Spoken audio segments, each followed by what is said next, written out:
Operating system सीखने की इस वीडियो सीरीज़ के वीडियो नंबर 4 में आज हम रियल टाइम ऑपरेटिंग सिस्टम और डिस्ट्रीब्यूटेड ऑपरेटिंग सिस्टम्स के बारे में समझेंगे। इस सीरीज़ के पिछले वीडियो में हमने 4 तरह के ऑपरेटिंग सिस्टम्स के बारे में समझा है। अगर आपने उन वीडियोस को नहीं देखा है तो आप मेरे YouTube चैनल पर जा सकते हैं और मेरे YouTube चैनल पर जब आप इस प्लेलिस्ट टैब पर जाएंगे तो यहाँ पे आपको ऑपरेटिंग सिस्टम की प्लेलिस्ट मिल जाएगी। और इस प्लेलिस्ट पे आप देखेंगे कि लेक्चर नंबर 2 में हमने बैच ऑपरेटिंग सिस्टम और मल्टी प्रोग्रामिंग ऑपरेटिंग सिस्टम की बात की थी। उसके बाद में वीडियो नंबर 3 में हमने मल्टीटास्किंग और मल्टी प्रोसेसिंग ऑपरेटिंग सिस्टम को समझा था। और आज के इस वीडियो में अब बारी है रियल टाइम ऑपरेटिंग सिस्टम और डिस्ट्रीब्यूटेड ऑपरेटिंग सिस्टम को समझने की। तो चलिए शुरुआत करते हैं आज के इस वीडियो की। और सबसे पहले हम रियल टाइम ऑपरेटिंग सिस्टम को डिटेल में समझते हैं। तो जैसा कि नाम से ही समझ में आ रहा है कि रियल टाइम ऑपरेटिंग सिस्टम वह ऑपरेटिंग सिस्टम है जो निर्धारित समय सीमा के भीतर रिस्पॉन्स देता है। तो रियल टाइम ऑपरेटिंग सिस्टम नाम से क्या समझ में आ रहा है कि रियल टाइम में हमें रिस्पॉन्स देगा, मतलब एक समय निर्धारित किया गया होगा कि जब भी आपको इस तरीके का इनपुट मिलेगा तो आपको तुरंत इस समय सीमा के अंदर उसका आउटपुट देना है। इसमें केवल सही आउटपुट ही महत्वपूर्ण नहीं होता बल्कि सही समय पर आउटपुट देना भी उतना ही आवश्यक होता है।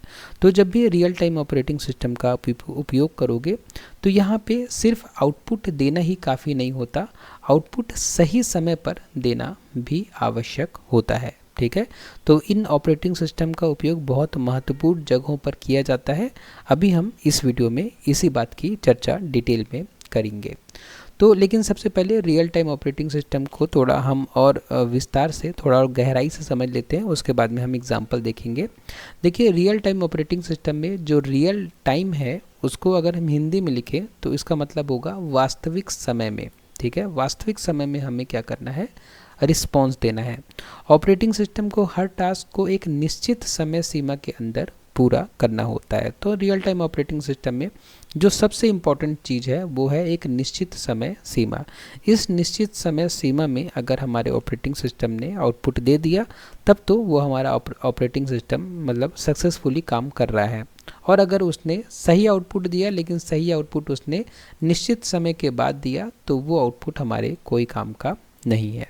डिले होने पर सिस्टम फेलियर हो सकता है। तो अगर ये ऑपरेटिंग सिस्टम जहाँ पे भी उपयोग होते हैं अगर वहाँ पे आउटपुट मिलने में डिले हुआ तो पूरा सिस्टम ही फेलियर हो सकता है। तो रियल टाइम ऑपरेटिंग सिस्टम का जो मेन फोकस होता है वो होता है correct output at correct time पर। ठीक है, तो करेक्ट आउटपुट मिलना चाहिए, वो भी करेक्ट समय पर मिलना चाहिए। रियल टाइम ऑपरेटिंग सिस्टम की आवश्यकता क्यों पड़ी? क्योंकि कुछ सिस्टम्स ऐसे होते हैं जहाँ मिली सेकेंड्स की डिले भी खतरनाक हो सकती है। तो अभी हम उन सिस्टम्स के बारे में पढ़ेंगे जहाँ पे अगर मिली सेकेंड्स में भी डिले हुआ, मिली सेकेंड्स का भी डिले हुआ तो सिचुएशन बहुत खतरनाक हो सकती है। सिस्टम को तुरंत प्रतिक्रिया देनी होती है, तो सिस्टम को तुरंत रिस्पॉन्ड करना होता है। ठीक है, तो उन जगहों पर हम रिस्क नहीं ले सकते, इसलिए उन जगहों पर हम रियल टाइम ऑपरेटिंग सिस्टम का उपयोग करते हैं। एग्जाम्पल के लिए देखिए, सबसे पहले एग्जाम्पल है एयर ट्रैफिक कंट्रोल। ठीक है, ATC। एयर ट्रैफिक कंट्रोल में क्या होता है कि देखो, जो भी प्लेन्स हमारी हवा में उड़ती हैं, ठीक है, चाहे वो प्राइवेट हो चाहे कमर्शियल हो, उनका एक रास्ता, एक रूट डिफाइंड होता है हवा में। ठीक है, और उनके रूट को वेरीफाई करके और डाइवर्जन वगैरह अगर करना होता है तो कौन करता है? ये करता है ATC। ठीक है, ATC मतलब एयर ट्रैफिक कंट्रोलर। तो सारे प्लेन्स अगर किसी एक ATC के अंदर उड़ रहे हैं तो वो जहाँ भी जाएंगे वो इस ATC से परमिशन लेके जाएंगे। ठीक है, मतलब जब भी प्लेन उड़ते हैं तो वो कॉन्स्टेंटली टच में रहते हैं। किसके टच में रहते हैं? ATC के। ATC का एरिया डिफाइंड होता है, आप जिस भी ATC के रेडार में हो आपको उनसे कम्युनिकेट करना पड़ेगा और उनके परमिशन से ही आपको उस जगह पर उड़ना पड़ेगा। तो ATC में जो एयर ट्रैफिक कंट्रोल होता है वहाँ पे रियल टाइम ऑपरेटिंग सिस्टम का उपयोग होता है, ताकि ATC वाले जो है वो प्लेन के मूवमेंट को रियल टाइम में ट्रैक कर सके। अगर ये सिस्टम जो है डिले होता है तो 2 प्लेन या 3 प्लेन आपस में क्रैश हो सकते हैं। तो ये बहुत सेंसिटिव काम होता है, इसीलिए यहाँ पे रियल टाइम ऑपरेटिंग सिस्टम का उपयोग किया जाता है। उसके अलावा मेडिकल मॉनिटरिंग सिस्टम में, जैसे आप हॉस्पिटल में जाते हैं तो ICU में आप जाते हैं, देखते हैं काफ़ी सारी स्क्रीन्स लगी होती हैं, उनमें जो ऑपरेटिंग सिस्टम उपयोग होता है वो रियल टाइम ऑपरेटिंग सिस्टम का उपयोग होता है, क्योंकि वहाँ पे जो भी मशीनें पेशेंट की हार्ट बीट या ब्लड के बारे में इंफॉर्मेशन, जो भी आपको इंफॉर्मेशन दे रही हैं जो मशीनें, वो मशीनें रियल टाइम में वर्क करनी चाहिए। अगर मशीन ने हार्ट बीट का आपको इन्फॉर्मेशन देने में लेट किया तो पेशेंट की जान जा सकती है, ठीक है। तो ऐसे जगहों पर जो ऑपरेटिंग सिस्टम का उपयोग होता है वो रियल टाइम ऑपरेटिंग सिस्टम का उपयोग होता है। उसी तरीके से इंडस्ट्रियल रोबोट्स जो होते हैं, जो कि इंडस्ट्री में काम करते हैं, अगर वो उन रोबोट्स को एक्शन लेने में डिले हुआ तो बहुत बड़ी दुर्घटनाएं हो सकती हैं, ठीक है। तो इसलिए इंडस्ट्रियल रोबोट्स में भी रियल टाइम ऑपरेटिंग सिस्टम का उपयोग किया जाता है। तो रियल टाइम ऑपरेटिंग सिस्टम की वर्किंग किस तरीके से होती है कि सिस्टम में टास्क आता है, हर टास्क की एक डेडलाइन होती है, ठीक है। तो सिस्टम में टास्क आया और हर टास्क की एक डेडलाइन होती है कि मतलब इतने समय सीमा में आपको इस टास्क को करना ही करना है। जो शेड्यूलर होता है, वो शेड्यूलर मतलब कि जो कि आपके प्रोग्राम को मेन मेमोरी से CPU में शेड्यूल करता है, ठीक है, जो कि मेन मेमोरी से प्रोग्राम को कहाँ लाता है, CPU में लाता है। तो शेड्यूलर प्रायोरिटी के आधार पर टास्क एग्जीक्यूट कराता है, ठीक है। तो जो शेड्यूलर होता है वो मेन मेमोरी से आपके टास्क को CPU में एग्जीक्यूट कराता है। हाई प्रायोरिटी टास्क सबसे पहले एग्जीक्यूट होता है। तो अगर आपके ऑपरेटिंग सिस्टम में या आपके मेन मेमोरी में 4 टास्क हैं, तो इन चारों टास्क में से जो सबसे हाई प्रायोरिटी वाला टास्क होगा, चाहे वो भले अभी आया हो, ठीक है, वो सबसे पहले एग्जीक्यूट होगा, ठीक है। क्योंकि जो सबसे हाई प्रायोरिटी वाला टास्क है, हो सकता है कि उस टास्क के डिले होने से किसी की जान चली जाए। तो इसलिए जो रियल टाइम ऑपरेटिंग सिस्टम होता है उनकी प्रोग्रामिंग कुछ इस तरीके से की जाती है कि जो भी हाई प्रायोरिटी के जॉब्स हैं उनको हम तुरंत एग्जीक्यूट करते हैं, ठीक है। तो इसका कॉन्सेप्ट क्या है कि हाई प्रायोरिटी टास्क अगर आएगा तो उसको हम इमीडिएट एग्जीक्यूशन कराएंगे, और लो प्रायोरिटी टास्क है तो उसको हम वेट करा सकते हैं, ठीक है। जैसे मैं आपको एग्जांपल के लिए एक लो प्रायोरिटी टास्क बताता हूँ कि जैसे मान लीजिए कि आप ICU के अंदर हैं, ठीक है, आप जो है ICU यानी कि इंटेंसिव केयर यूनिट जो कि हॉस्पिटल में होता है, आप उसके अंदर हैं और एक पेशेंट जो है वो मान लीजिए कि वो एडमिट है, ठीक है। यहाँ पे मॉनिटर्स लगे हुए हैं जो कि इसके इसका जो भी बॉडी का जो भी एनालिसिस कर रहा है मशीन, उसकी इंफॉर्मेशन यहाँ पे दे रहे हैं। अब मान लीजिए कि है तो ये ऑपरेटिंग सिस्टम ही, इस ऑपरेटिंग सिस्टम को अपडेट करने की आवश्यकता पड़ी, ठीक है तो इस मॉनिटर में कौन, ऑपरेटिंग सिस्टम। अब ऑपरेटिंग सिस्टम सबको पता है टाइम पे अपडेट होते रहते हैं, तो अपडेट होने की आवश्यकता पड़ी, लेकिन साथ में ये जो ऑपरेटिंग सिस्टम है ये पेशेंट की बॉडी को एनालाइज भी कर रहा है, ठीक है। उसके अंदर जो भी एक्टिविटीज़ हो रही है उनको रिफ्लेक्ट कर रहा है मॉनिटर में। तो इस टाइम पे जो अपडेशन वाला जो काम है वो लो प्रायोरिटी टास्क है, वो लो प्रायोरिटी उसकी, ठीक है। हाई प्रायोरिटी क्या है कि पेशेंट है उसकी इंफॉर्मेशन बताना, वो हाई प्रायोरिटी टास्क है, तो वो अभी इसको एग्जीक्यूट करता रहेगा। ये वाला टास्क वो कब करेगा, जब पेशेंट जो है वो यहाँ से चला जाएगा और ये मशीन जो है वो किसी पेशेंट के बॉडी को एनालाइज नहीं कर रही होगी, तब जाके वो लो प्रायोरिटी वाला टास्क करेगा, ठीक है। कुछ इस तरीके से मैंने अपने से एग्जांपल बनाया है, लेकिन ऐसे ही तो आप समझो कि जो भी टास्क के लिए ये ऑपरेटिंग सिस्टम बनाया गया है, तो उस टास्क को ये ऑपरेटिंग सिस्टम को पहले करना है, बाकी सारे टास्क सेकेंडरी हैं इस ऑपरेटिंग सिस्टम के लिए, ठीक है ना। और बाकी कोई और ऑपरेटिंग सिस्टम होता तो वहाँ पे क्या होता, वहाँ पे जिस ऑर्डर में फिर वो डिफ़ाइन करता है शेड्यूलर, है ना, जो शेड्यूलर है ये डिफ़ाइन करता है, शेड्यूलर के हिसाब से ही जो प्रोग्राम्स होते हैं वो CPU में एग्जीक्यूट होते हैं। नेक्स्ट चैप्टर में हम शेड्यूलर के बारे में बात करेंगे, लेकिन फ़िलहाल रियल टाइम ऑपरेटिंग सिस्टम के बारे में आप ये जानो कि जो भी हाई प्रायोरिटी टास्क होता है उसको हम इमीडिएटली एग्जीक्यूट कराते हैं, ओके। अब देखो रियल टाइम ऑपरेटिंग सिस्टम 2 प्रकार के होते हैं, hard real time operating system और soft real time operating system, नाम से समझ में आ रहा है कि hard real time operating system मतलब डेडलाइन मिस नहीं हो सकती, अगर डिले हुआ तो सिस्टम फेलियर हो जाएगा। ठीक है, जैसे aircraft control system, aircraft control system में अगर ज़रा भी डिले हुआ तो सिस्टम फेलियर माना जाएगा। तो ये hard real time operating system है। उसी तरीके से पेस मेकर होता है। पेस मेकर क्या करता है? पेस मेकर किसी पेशेंट के हार्ट बीट को सही स्पीड में, ठीक है, बीट करने में, सही स्पीड में धड़कने में हेल्प करता है। ठीक है, जैसे मान लीजिए कि किसी पेशेंट की हार्ट बीट जो है वो स्लो है तो उसको पेस मेकर लगाया जाता है। वो पेस मेकर क्या करता है? उसकी हार्ट बीट को नॉर्मल करता है बेसिकली।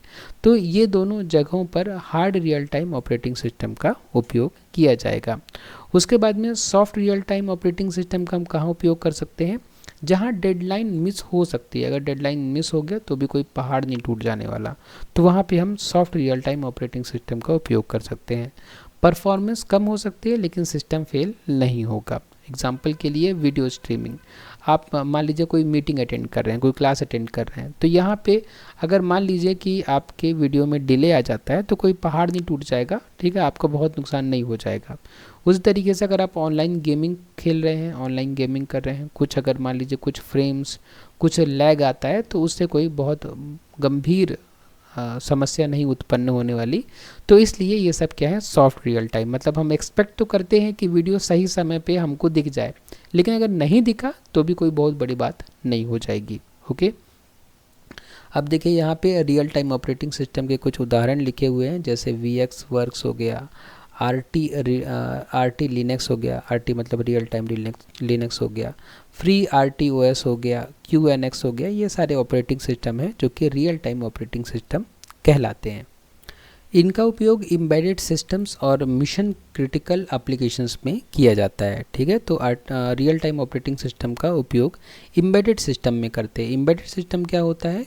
एम्बेडेड सिस्टम मतलब होता है कि हमने एक हार्डवेयर जिसमें प्रोग्रामिंग की गई है उसको किसी मशीन में फिट कर दिया। एग्जाम्पल के लिए जैसे जो कार इंजन कंट्रोल सिस्टम होता है उसमें हम एम्बेडेड सिस्टम्स का उपयोग करते हैं। जैसे आप देख रहे होंगे ना, आजकल जो कार्स आती हैं उसमें अंदर प्रोग्रामिंग की गई होती है, क्योंकि हमने क्या किया है, उसके इंजन में एम्बेडेड सिस्टम को फिक्स कर दिया। एम्बेडेड सिस्टम कुछ नहीं है, एम्बेडेड सिस्टम एक हार्डवेयर है जिसमें प्रोग्रामिंग की गई है। ठीक है, कुछ पर्टिकुलर हार्डवेयर इनपुट के लिए कुछ पर्टिकुलर हार्डवेयर आउटपुट देता है। जैसे वॉशिंग मशीन में है ना, वॉशिंग मशीन में एम्बेडेड सिस्टम का उपयोग होता है। जो पैनल होता है वॉशिंग मशीन का, उसमें प्रोग्राम्ड हार्डवेयर होता है।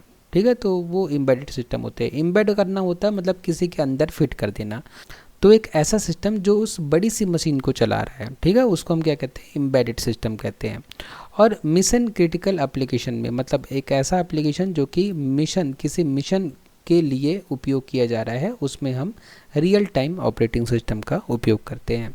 अब देखिए रियल टाइम ऑपरेटिंग सिस्टम की कुछ विशेषताएं हैं, जैसे कि डिटर्मिनिस्टिक बिहेवियर। डिटर्मिनिस्टिक बिहेवियर मतलब क्या होता है कि जो आउटपुट आएगा वो एक प्रिडिक्टेबल टाइम में आएगा। ठीक है, मतलब हमको पता है। डिटर्मिनिस्टिक बिहेवियर मतलब ऐसा बिहेवियर जो कि हमें पता है, मतलब कि अगर ऐसा हुआ तो ये ऐसा करेगा, ऐसा हुआ तो ऐसा करेगा। मतलब ऐसा बिहेवियर जो कि प्रिडिक्ट किया जा सके। ठीक है, मतलब जो कि बताया जा सके कि ऐसा इनपुट पे ऐसा आउटपुट आएगा और इतने टाइम पे आएगा। ठीक है, फास्ट कॉन्टेक्स्ट स्विचिंग होती है, क्योंकि जब भी हाई प्रायोरिटी टास्क आएगा तो तुरंत कॉन्टेक्स्ट स्विच करके हाई प्रायोरिटी जॉब को हमें एग्जीक्यूट कराना होगा।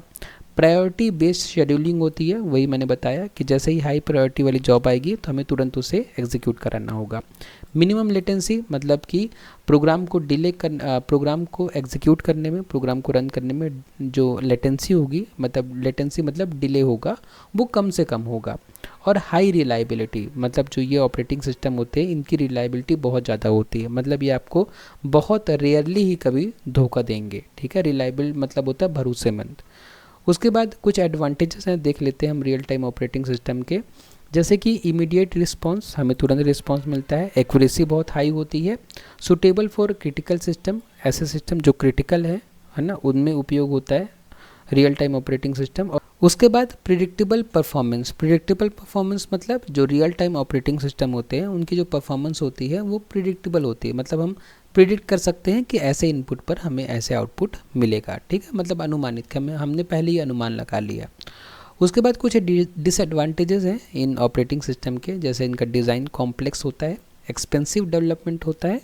उसके बाद लिमिटेड मल्टीटास्किंग फ्लेक्सिबिलिटी, मतलब कि हम इसमें मल्टीटास्किंग नहीं कर सकते, क्योंकि जब भी हाई प्रायोरिटी जॉब आएगी तो हमें उसे एग्जीक्यूट करना रहेगा, बाकी सारे जॉब्स पर ध्यान ना देते हुए। ठीक है, मल्टीटास्किंग तो मतलब होता है ना कि अगर हमारे पास 3 जॉब है तो हम तीनों को एक साथ एग्जीक्यूट कर सके। ठीक है, अगर ये प्रोसेस 1 है, प्रोसेस 2 है, प्रोसेस 3 है, तो मल्टीटास्किंग मतलब क्या होता है कि हम बारी बारी से सबको एग्जीक्यूट करते रहें। ठीक है, लेकिन रियल टाइम ऑपरेटिंग सिस्टम में अगर जो प्रोसेस 3 है उसकी प्रायोरिटी हाई है तो फिर हम उसी को बस एग्जीक्यूट करेंगे, फिर हमारा ध्यान बाकी दोनों पर नहीं रहेगा। ठीक है, इसीलिए यहाँ पे लिखा हुआ है कि limited multitasking flexibility.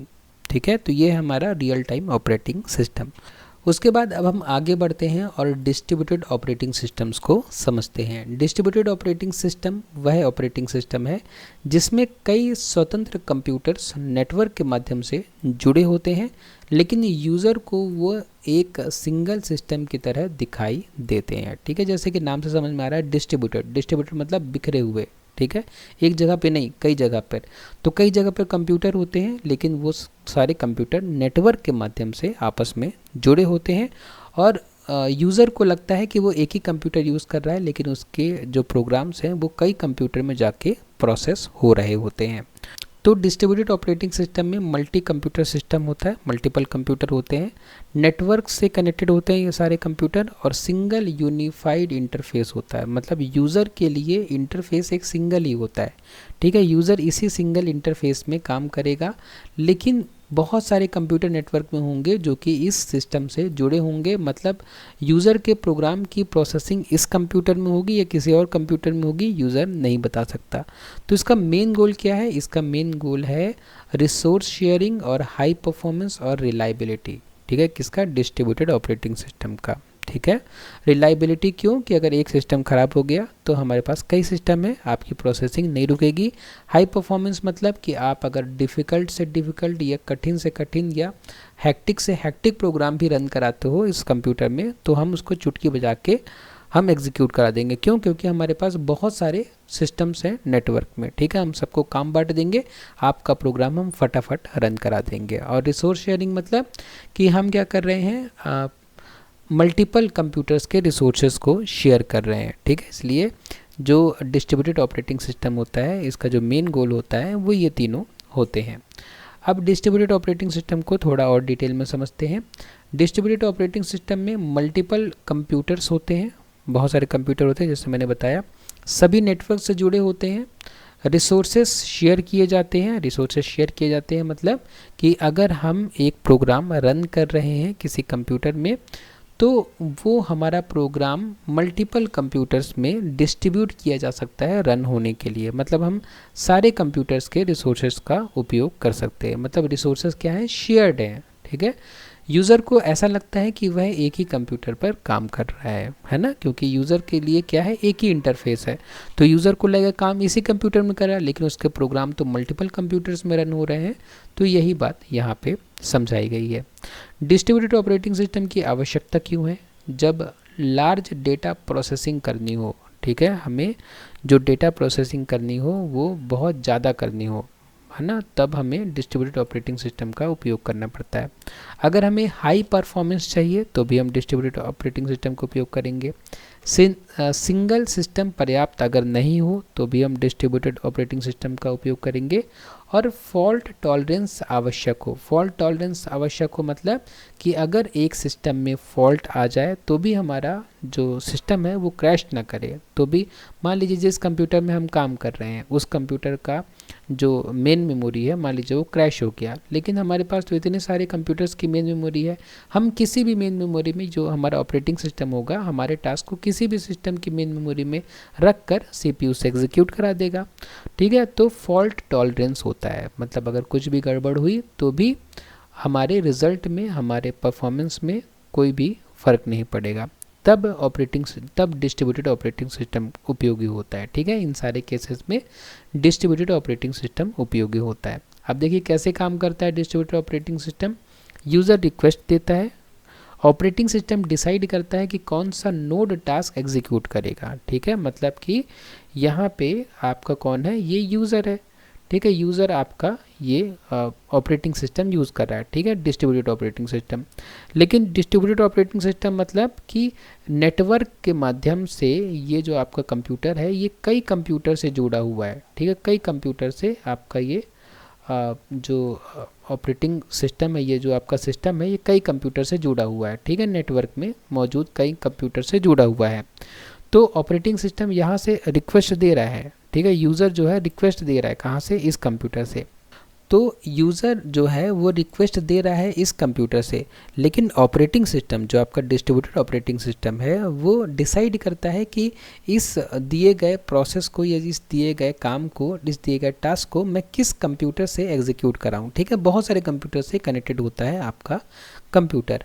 Task network के माध्यम से अप्रोप्रिएट नोड को भेजा जाता है, तो जो भी टास्क है वो किसी नोड को भेज दिया जाएगा।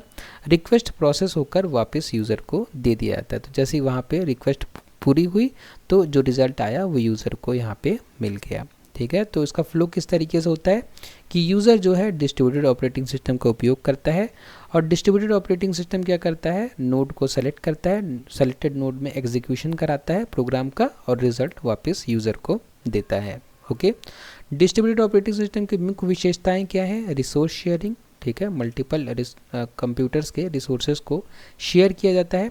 ट्रांसपेरेंसी होती है, यूज़र को पता नहीं चलता कि कौन सा सिस्टम काम कर रहा है, क्योंकि यूज़र ने तो अपना टास्क सबमिट कर दिया।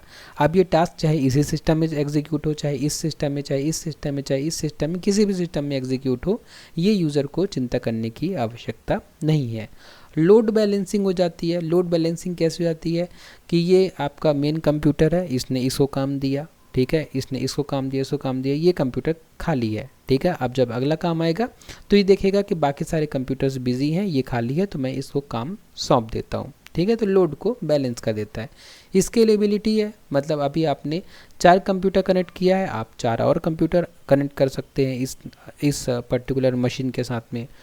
10 और कंप्यूटर, आप जितने चाहें उतने कंप्यूटर कनेक्ट कर सकते हैं। स्केलेबिलिटी मतलब आप कितना भी बढ़ा घटा सकते हैं अपने नोड्स की संख्याओं को, ठीक है। सिंपल से एग्जांपल दिया हुआ है कि मान लीजिए कि एक यूनिवर्सिटी में 10 कंप्यूटर नेटवर्क से जुड़े हैं, ठीक है। एक यूनिवर्सिटी है, ठीक है, उसमें क्या है कि 10 कंप्यूटर, ठीक है, ऐसे करके ये कंप्यूटर से मान लीजिए, मैं है ना बहुत डिटेल में डायग्राम नहीं बना रहा हूँ, 10 कंप्यूटर्स हैं जो कि आपस में ऐसे करके मान लीजिए कि जुड़े हुए हैं, ठीक है, ऐसे करके जुड़े हुए हैं computer.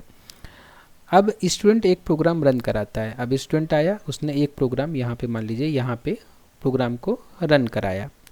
Distributed operating system decide करता है कौन सा कंप्यूटर फ्री है। तो इस टर्मिनल में, इस कंप्यूटर में जो डिस्ट्रीब्यूटेड ऑपरेटिंग सिस्टम पड़ा है ये डिसाइड करता है कि इस नेटवर्क में कौन सा कंप्यूटर फ्री है, वही सिस्टम प्रोग्राम एग्जीक्यूट करता है। तो जो भी सिस्टम फ्री है इस पूरे नेटवर्क में वो है वही आपका प्रोग्राम को एग्जीक्यूट करेगा। रिजल्ट स्टूडेंट को मिल जाता है। तो स्टूडेंट को क्या मिल जाता है, रिजल्ट मिल जाता है। स्टूडेंट को यह पता ही नहीं चलता कि प्रोग्राम किस कंप्यूटर पर चला। तो स्टूडेंट को क्या पता कि जो मैंने प्रोग्राम सबमिट किया है वो इनमें से किस कंप्यूटर पर रन हुआ है। ओके, तो इस तरीके से डिस्ट्रीब्यूटेड ऑपरेटिंग सिस्टम कार्य करता है। तो डिस्ट्रीब्यूटेड ऑपरेटिंग सिस्टम के जो प्रमुख उदाहरण हैं वो है एमोइबा, ठीक है, प्लान 9 फ्रॉम बेल लैब्स और लोकस, ठीक है। ये कुछ डिस्ट्रीब्यूटेड ऑपरेटिंग सिस्टम के नाम है। इनका उपयोग रिसर्च सिस्टम्स और डिस्ट्रीब्यूटेड कंप्यूटिंग इन्वायरमेंट में किया जाता है, ठीक है। तो जहाँ पे रिसर्च होती है, जहाँ पे बहुत हाई कंप्यूटेशन हमें करना होता है, वहाँ पे हम ऑपरेटिंग सिस्टम का उपयोग करते हैं। और साथ में जो डिस्ट्रीब्यूटेड कंप्यूटिंग इन्वायरमेंट होते हैं, मतलब जहाँ भी हमें कंप्यूटिंग करनी हो लेकिन डिस्ट्रीब्यूटेड इन्वायरमेंट में करनी हो, मल्टीपल कंप्यूटर्स हम उपयोग कर सकते हैं, वहाँ पे इन ऑपरेटिंग सिस्टम्स का उपयोग किया जाता है। उसके बाद में कुछ एडवांटेजेस हैं, जैसे fast processing, load balancing, high reliability, resource utilisation बेहतर हो जाता है और इजी स्केलेबिलिटी है, ठीक है। जैसे कि हमने अभी इन सारी बातों को लगभग ऊपर समझाई है। लेकिन कुछ कमियां भी हैं, कुछ डिसएडवांटेज हैं, जैसे नेटवर्क डिपेंडेंसी हो जाती है, क्योंकि सारे कंप्यूटर नेटवर्क्स के माध्यम से जुड़े हुए हैं। तो अगर नेटवर्क फेल हुआ तो हमारा डिस्ट्रीब्यूटेड ऑपरेटिंग सिस्टम किसी काम का नहीं रह जाएगा, क्योंकि फिर हमारे पास नोड्स ही नहीं है सिस्टम प्रोग्राम्स को एग्जीक्यूट कराने के लिए। कॉम्प्लेक्स डिज़ाइन हो जाता है क्योंकि हमें ज़्यादा दिमाग लगाना पड़ता है कि कैसे कैसे हम कंप्यूटर्स को जोड़ें और किस कंप्यूटर में हम अपना डिस्ट्रीब्यूटेड ऑपरेटिंग सिस्टम इंस्टॉल करें। उसके बाद सिक्योरिटी चैलेंजेस भी आते हैं क्योंकि जब आप नेटवर्क में होते हो तो नेटवर्क में बहुत लोग हैं जो कि आपके डेटा को चुराने में या आपके कंप्यूटर को नुकसान पहुंचाने में लगे हुए होते हैं, तो सिक्योरिटी चैलेंजेस भी होते हैं और सिंक्रोनाइजेशन इश्यूज भी होते हैं क्योंकि जब इतने सारे कंप्यूटर्स आपस में मिलकर काम करेंगे तो सबको सिंक्रोनाइज करना भी एक बहुत बड़ा चैलेंज होता है। ठीक है, तो ये हमारा कौन है, डिस्ट्रीब्यूटेड ऑपरेटिंग सिस्टम। तो अब हम कंक्लूड कर सकते हैं, हमने लगभग सारे तरह के ऑपरेटिंग सिस्टम्स को समझ लिया है। हर प्रकार का ऑपरेटिंग सिस्टम अलग अलग उद्देश्य के लिए बनाया गया है। जैसे batch operating system data processing के लिए है, multi programming operating system CPU efficiency के लिए बनाया गया था, मल्टीटास्किंग ऑपरेटिंग सिस्टम यूज़र के कन्वीनियंस के लिए बनाया गया था, multi processing operating system high speed के लिए बनाया गया था, real time operating system strict deadlines के लिए सही है, यह बनाया गया था, और distributed operating system large scale resource sharing के लिए बनाया गया है। ठीक है, तो अलग अलग ऑपरेटिंग सिस्टम का अलग अलग उद्देश्य होता है, हमें अपने उद्देश्य के हिसाब से ऑपरेटिंग सिस्टम का चुनाव करना चाहिए। ठीक है, तो आज के इस वीडियो में बस इतना ही। हमने दो ऑपरेटिंग सिस्टम जो कि डिस्ट्रीब्यूटेड ऑपरेटिंग सिस्टम है और रियल टाइम ऑपरेटिंग सिस्टम है, इन दोनों ऑपरेटिंग सिस्टम को हमने आज के इस वीडियो में डिटेल में समझा है। अगर आपको इस नोट से पढ़ना है तो आप नोट्स डाउनलोड कर सकते हैं। उसके लिए जब आप मेरे यूट्यूब चैनल पर जाएंगे तो आपको मेरे चैनल पर यहाँ पे मोर नाम की बटन दिख जाएगी। यहाँ पे जब आप क्लिक करोगे तो आपको गूगल ड्राइव की लिंक मिल जाएगी। इस लिंक पर क्लिक करने के बाद आप पहुँच जाओगे गूगल ड्राइव में। यहाँ पे ऑपरेटिंग सिस्टम वाला फोल्डर मिल जाएगा, इस पे आप क्लिक करोगे। इस ऑपरेटिंग सिस्टम वाले PDF में आप क्लिक करोगे, फिर नीचे जाओगे, यहाँ पे आपको मिलेगा यूनिट 1 की नोट्स। फिलहाल मैं यूनिट 1 पर ही काम कर रहा हूँ और आप नोट्स पर क्लिक करोगे, नोट्स देखें पर क्लिक करोगे तो इस तरीके से आपको नोट्स मिल जाएगी। आप डायरेक्टली नोट्स से भी पढ़ सकते हो। ठीक है, तो आज के इस वीडियो में बस इतना ही। अगर आपको वीडियो पसंद आए तो वीडियो को लाइक करें, शेयर करें अपने फ्रेंड्स के साथ में और सब्सक्राइब करें मेरे यूट्यूब चैनल को। आपने वीडियो को लास्ट तक देखा उसके लिए बहुत बहुत धन्यवाद।